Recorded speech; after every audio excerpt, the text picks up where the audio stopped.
Hargreaves, chance for Torquay. Chris Hargreaves, the captain. If he stays offside, Carlisle checks instead. He's looking for Benyon. Sells. Hello and welcome to this latest episode of the Gull'S Eye View. I'm joined by Tom, Clive and Chris. It's not been an incredible time. Torquay are currently playing more like a mid-table team when we're hoping we'll be pushing towards more of a promotion team at the moment.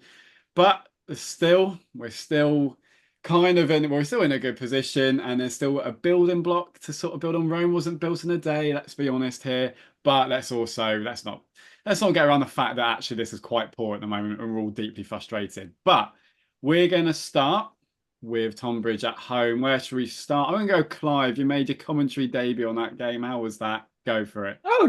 Oh, he hadn't mentioned it. Radio Devon. You can still listen to it. It's online for 30 days for the podcast. I recommend it. Goodness me, Paul Mulhern. My goodness me, didn't I learn a lot that afternoon? Just to talk about the commentary really briefly. How on earth he speaks quickly enough to get the amount of description he does about which player's got the ball, who he's passed it to, and who's making a run down the blind side. I take my hat off to you, Paul. It's brilliant stuff. What wasn't brilliant was anything really during the match. It was a horrible stalemate. Mid-table, Tonbridge came to play more, were very well organised. Contested every ball, marked every Torquay player, and it's a horrible cliche, but I don't think anybody would have scored if we'd still been playing that game now, quite honestly. Very disappointing. Well, we did score, Clive, actually, but yeah. Okay. Look in the book. Yeah, that was a moment when We'll go to that in a minute. Keke was robbed. That's all I need to say. I can't say anything else because I'm going to repeat myself in a minute when we start talking about last night, but it was just a very disappointing display. We didn't get beat. We didn't concede. So it wasn't a total disaster. I agree. Chris, what do you think?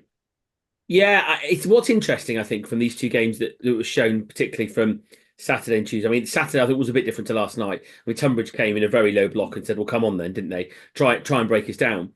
But what's very interesting is that there are no, apart from Chippenham, arguably, even they sort themselves out in the second half. There's no teams coming to play more that are just a shambles in this league. There's no one lacking organisation, no one lacking work rate, no one not tracking that's leaving wide open spaces for the professional-ish team to go flying through. So they're all very well organised. Tonbridge and Maidstone were the same. They were well structured.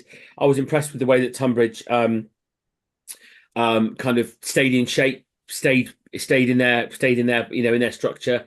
And we just weren't good enough to break them down. I think there's a few structural issues that we'll talk about, but I didn't think we moved the ball quickly enough on Saturday. I think that was the problem. You've got to try and move the ball. What we did well in the St Albans game when they were down to 10 men was move the ball quickly, and because then that's how you create spaces. So we didn't do it very well. But the risk of standing like Paul, what I did after the game, we scored a goal. We scored a perfectly good goal. We could all see it was a perfectly good goal at the time. I assume the flag had gone up because the linesman thought that Dreyer had touched it, as opposed to Kiki was offside. But yeah, other than that, yeah, it was just a very forgettable afternoon. I agree. Tom, anything to add? Not much. I was halfway down to Egypt for work. Thankfully, my first officer was very kind enough to let me. I had to go back. Like nothing glamorous in my job. The first officer very kindly got his phone out so I could check the score. Dole 0-0. So that would have been fun to have got back to 13 hours later. I think we're doing Tonbridge a bit of disservice. I mean, when you've got Ryan Hansen in your ranks, you're going to be a hard team to break down, let's be honest. This is true, to tell you. But only going by on the highlights, it just sounded like a poor afternoon all around. When you're relying on, once again, the officials in the 87th minute to win a game of football. Okay, the decision's a complete wrong one, and it's an absolute, again, farcical decision that's gone our way. We didn't want him to do anything special. We just wanted him not to put his flag up when there was nobody offside. It's a poor decision. It's a really poor, and it's actually really good play from the newbie. What's his name? Kiki Jeffers. That's it, from Jeffers.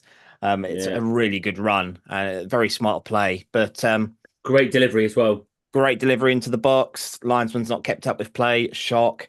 puts his flag up, and we should be talking about a 1-0 win from a set piece.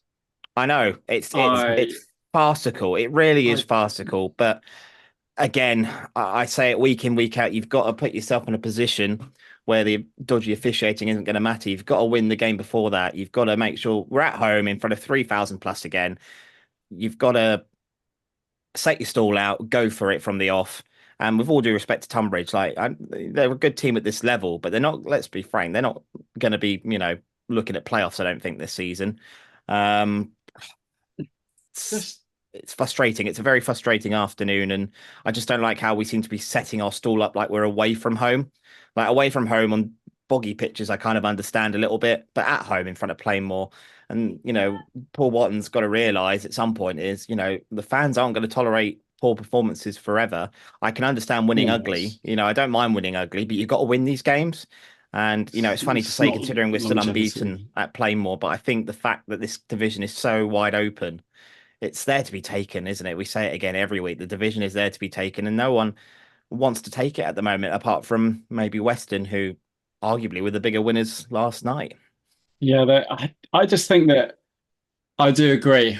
What really makes me comfortable is the fact that, like, when you listen to Paul Watton's interview last night, especially we talk about Tonbridge one, that he knows it's not good enough and it's not, going forward. But I totally agree. It's just the mindset, and I don't want to keep saying the same things all the time. I feel like I am a little bit on these episodes. It's just, I get what you're saying, Tom, because in the day we have been robbed. Every team can say that. Obviously, and the Worthing game, we had it in our favour, but that's the only time it's gone in our favour. Let's be honest. Exactly. Yeah, and it's a joke. I just don't. I don't even comprehend like the Welling decision. And the one on Saturday was just ridiculous. St Albans as well, ridiculous in that the offside goal. Did disallowed goal for the Chelmsford game. Yeah, exactly. Well, it's ridiculous. I don't. We'd have this title in the bag without all that. Yeah, no, it's true. I would have to look at it. We'll probably be top, but still. Longevity is what I'm on about. You can't just go through games hoping you're going to get a late goal, because I hate watching it. I hate going to a game which I know is only getting lively in the last 5-10 minutes. Like football is a results-based industry, of course, but to be able to get results, and if we're serious about winning the league and getting promotion, which is a long way off at the moment, you've got to get goals. Without quoting Mark White, might have the best of seasons, but look at your goal scorers, and we have those players. I'm going to merge the two games in a little bit. Brad Ash, Cody Kirk, did they have a shot over those two games? Did they have a meaningful chance? Did we create something? I know strikers sometimes make chances for themselves. No. Did we create anything? Played 90 minutes, to be fair. But he made nothing. And Ash, we made nothing for them over those two games. Well, you would have liked to have fought for the Tonbridge game because Cook was suspended, wasn't he? So. Yeah, you would have thought we would have played a slightly different way rather than persisting with the long ball forward, which again I can only go by the highlights, but that's from what it sounded anyway. Like was the formation and the play we decided to carry on. Just trying to, it's not even long ball. Like I actually thought last night when I was watching it, is that the only time in the first half we really started taking the game to Maidstone was a long ball, because we were pressing quite well and they couldn't deal with the first ball, so we win the second ball. I don't think we do go long ball. We choose the wrong one. As soon we do pass, and as soon as it's getting a little bit close, we just lack the quality. I just want to see crosses. That bit of play in the second. I'm going to merge the two games together, I'm afraid.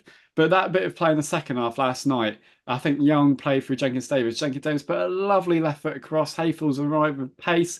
Anywhere else it goes in, I just want to see more of that. Getting the ball into the box, crossing it. It's just they don't look drilled. I think going forward. I think the frustration Watton was very clearly frustrated in the interview last night, wasn't he? In a different way to how he was at the weekend. I think the issue in both of the games, like I said a minute ago, has just been the pace of moving the ball. If you look at the two situations in the first half last night where we got through them, was when we moved the ball quickly and it was bang, they couldn't cope. When we got Jenkins Davis through when he was taken out on the edge of the box for the free kick, and then when we moved the ball moved it quicker sideways when Tonks had the shot that was, I thought was really well tipped over the bar towards the end of the first half. And I think that's the frustration, that when you move the ball quickly, these teams can't cope with it. And that's what we need to do. I think the positive is that it's just structural. It's just very few. There's a couple of tweaks that, it's like he said last night. I've got a lot of things in my head now as I'm thinking about it. So there's a lot of things that we can, just a couple of tweaks that we can make. The formation's not right for me in terms of how we're able to play at home. I don't think we need 3 centre backs at home. I just don't think we do, because these sides are not coming at us. And I think we need to get Musa and Young into the game in a much better way. We need to be able to get them into the game, because they are players that have quality that can impact games, and they're just not in the game. It's Young on the wing, isn't it? In a 4-3-3. I mean, he's electric with the ball at his feet.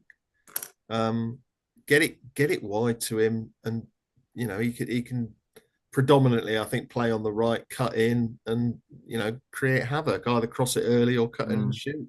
I would literally put Cook, Musa, and Young in a 3, and then Musa and Young can either go wide, or they can come central, depending on where the play is. They should be they're not absolute chaos, those 3. Yeah, this team is a lot better than we're showing. They should, but the problem is at the moment they have to get the ball. I think a lot of the problems are stemming from the central midfield, which we said last week, in that they're not.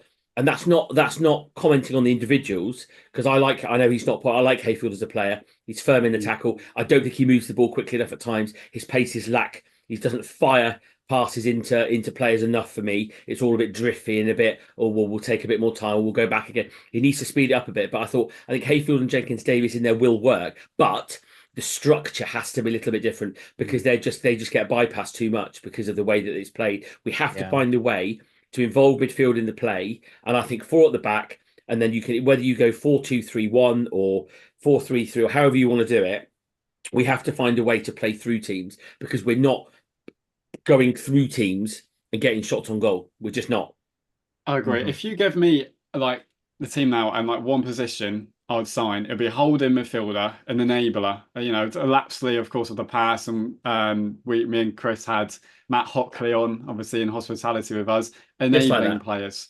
Just wins the ball, and you will go to that 4-3-3, because I just feel it'd be a little bit easier. I put Threlkeld into fullback. That's where he predominantly was a lot of his career, into the right back position, especially with Crass being injured. Tonks is a great option to have as well for either the wing as well. I think in a 4-3-3, Tonks is an option on that right wing.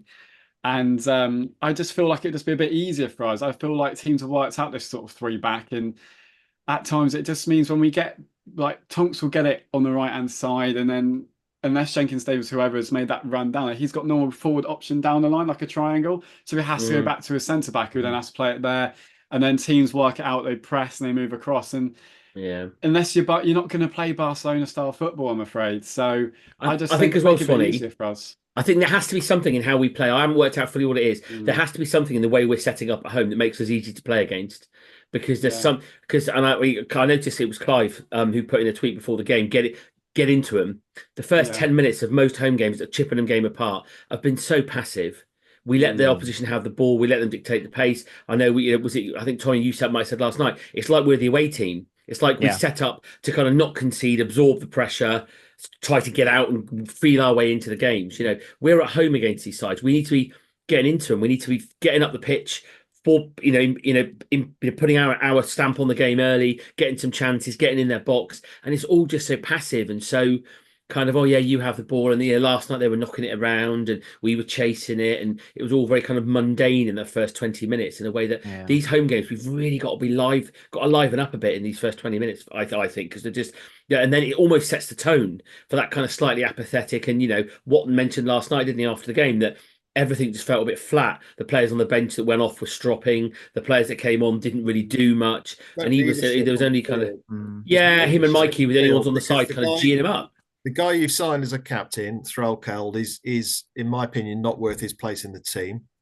That means that you've got to give the armband to a kid, really, and they're not shouting at each other. I don't see signs at the moment that this lot are going to sort it out for themselves, because it's a cliche, but managers always say they got in at half time and I didn't need to say anything. Because people were having a go at each other and people were calling each other out. You don't get that impression, do you? No. And I think there's less of that in the modern game, because that's a cultural thing, and we know all about the game being a bit more touchy-feely than it used to be, and that's fine.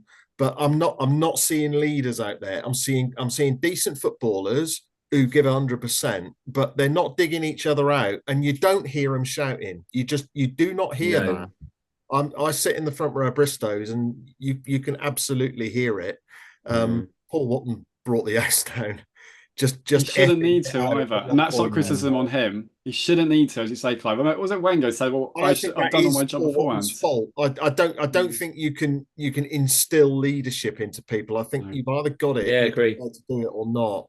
And I agree. that is a problem at the moment. I think as well, you saw a lot. Sorry, Clive, you saw a lot last night. You could see, particularly in the first half, and I was talking to somebody, a journalist, after the game, and you were saying you could see him in the first half. He was going quicker a lot in the first half, and the conversation was, I don't know if they can. The budget we've spent is the budget we got, and there's some good players there, but I don't know if they have the capability, the mental speed, whatever you want to call it, to play that quick flowing football. And like I say, I'm not that downbeat. I know it's usual jumping off the deep end from some people in the last 24 hours. But I think, we're fourth in the league. There's some tweaks we can do tactically to give ourselves a better chance. And in Jordan Young and Omar Musa, I think personally, from what I've seen, we've got two of the most gifted players in that division. We have to find a way to get them into the game, to get them into positions where they're going to hurt people. Because again, we got away with a point last night because of a bit of a quality from Musa, quality ball into the box. Yeah, sure. His pace. They need to be coming on the balls rather than having it at their feet and having to just start from nothing and create brilliant stuff.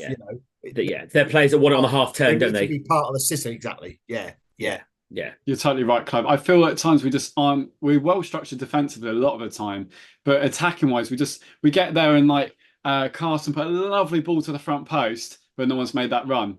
It always feels like someone put a ball down the line, lovely ball down the line, but no one was actually seeing it. It's almost like, and at times you feel the problem was leaving it, as Tom was saying, and we've all said, leaving it into the second half of games.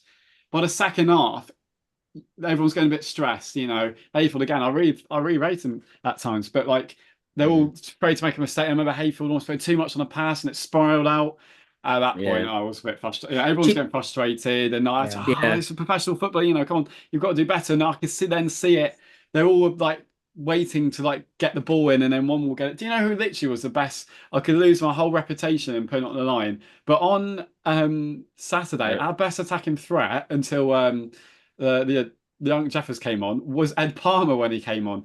Honestly, someone said it. I said it to someone. I was like, we've stuck him up front, the Mark Ellis style. Honestly, he can win a header, and it's something to aim for if we're playing that style of football. Because when he comes on, I think, he might score.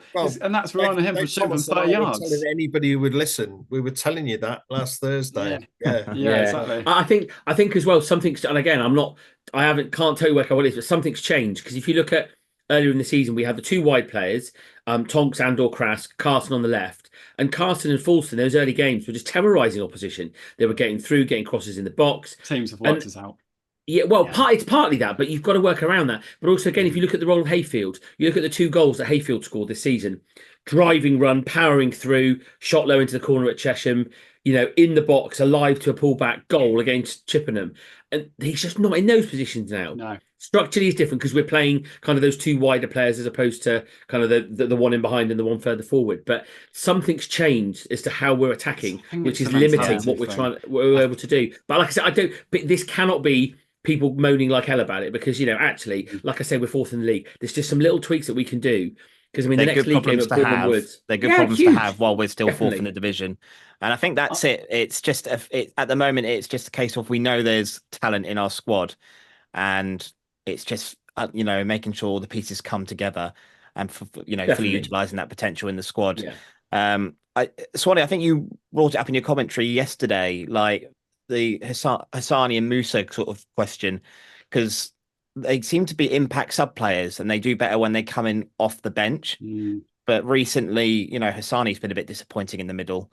Musa, he's a frustrating watch at times, but he's definitely one of those. For me, I think he's the impact sub that you need to bring on, especially when teams are tiring in the game. Maidstone are a good team as well. Let's not forget they were unbeaten. They are a good team on their travels. They will be up there. They will be up there. I know they've started really, really slowly, but they've shown that they're well organised. And in truth, they probably should have won it 3-4-1 last night with the chances they had. They should have won.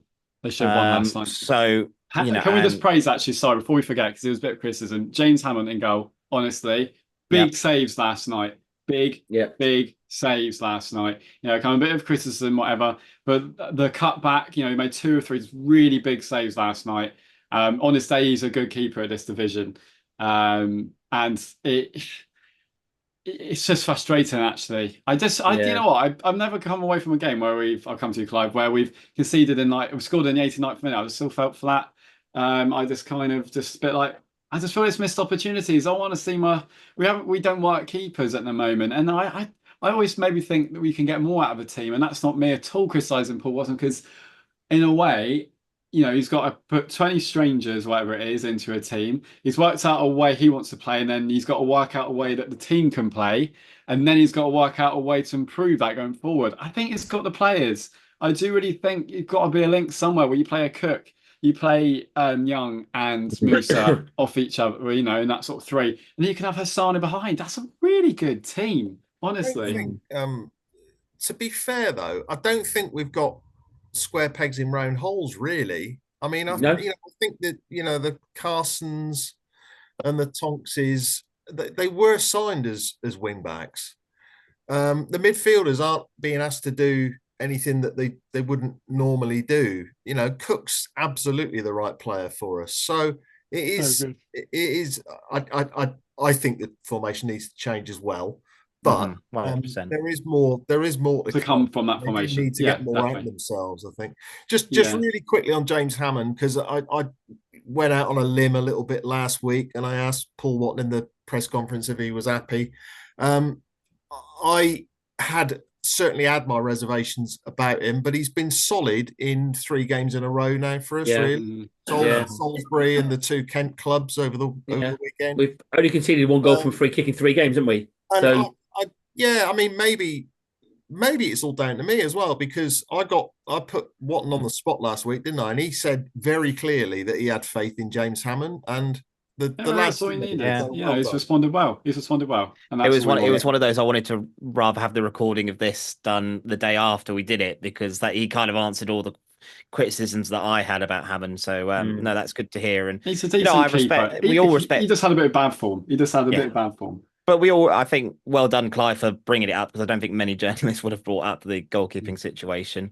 But again, like, I respect Paul Watson, and, you know, I resonated with his post-match interview last night, but it does concern me a little bit, like, where does the frustration lie? Is it with the manager? Is it with the players? Or is it kind of collective of both? And it feels wrong to be heavily critical when you look at it from an outside perspective. You know, 4th in the league, unbeaten at home, and let's not forget, again, it's been a complete rebuild of this squad over the summer. It was always going to be a challenging season in that respect. So I guess it just depends where your priorities lie as a Torquay fan this season. If you are aiming for top spot and winning the league by 20 points, then you'll be disappointed. If your perspective, like mine, is to be in the top 7, then I'd say it's on track at the moment.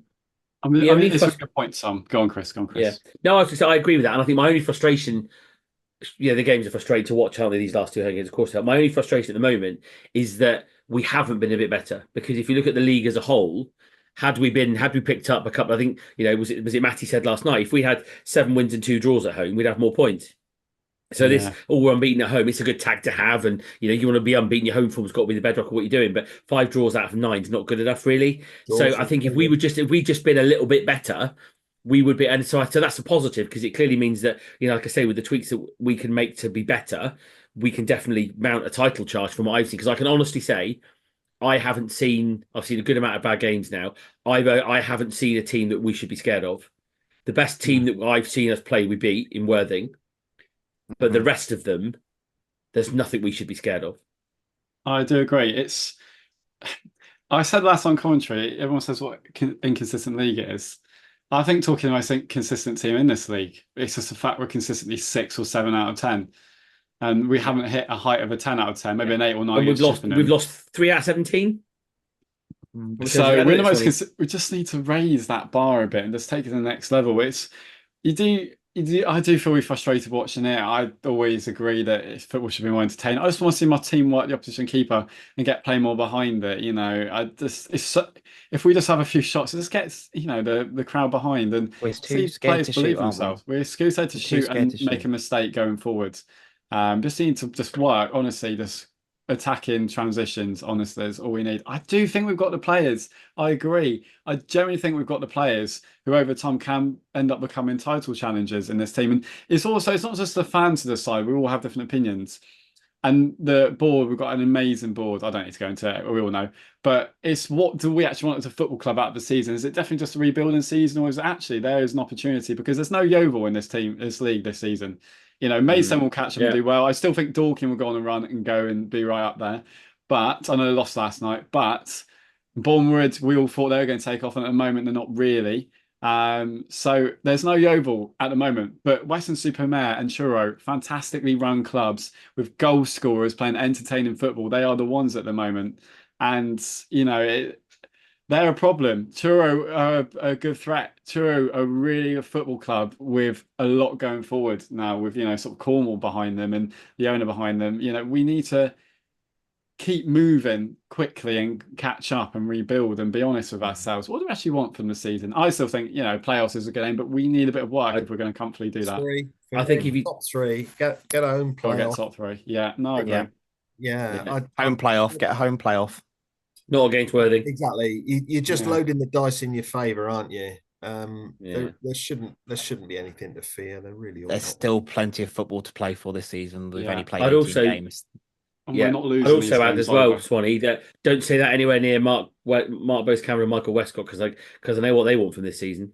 Yeah, It's quite clear what they want from this season. But that's so, good. good. That's good. And That's good. if they'll be feeling what we're feeling at the moment as well, we all know that. So the club, it's still relatively early days in the season. I mean, to be in this position, had you said to me, we're in the middle of November, you're fourth in the league, unbeaten at home, you're 4 points off top spot, I would have been like, absolutely, perfect. That would have been a great base for us to carry on. So, and it's so but again, true. it's just the competitiveness of this league and how unpredictable it is. And I keep saying, if you sort the away form out, you've got a chance. You have got a chance. If you can pick up some wins away from home, Torquay United, then we are going to have a chance this season. And I know we've got tough games in the trophy and Boreham Wood away next. But you go to Boreham Wood, get a win there. Statement win that would be a very important 3 points if we can get it, but I'm under no illusions it's going to be difficult. We actually need to improve the away form a lot. Actually, we've drawn 5 at home. That's 10 points. That's 10 points every time you draw a game at home. You're dropping 2 points. Sorry, I'm speaking the bleeding obvious here, obviously, but if you're in a promotion battle, draws are deadly for you. They're no good.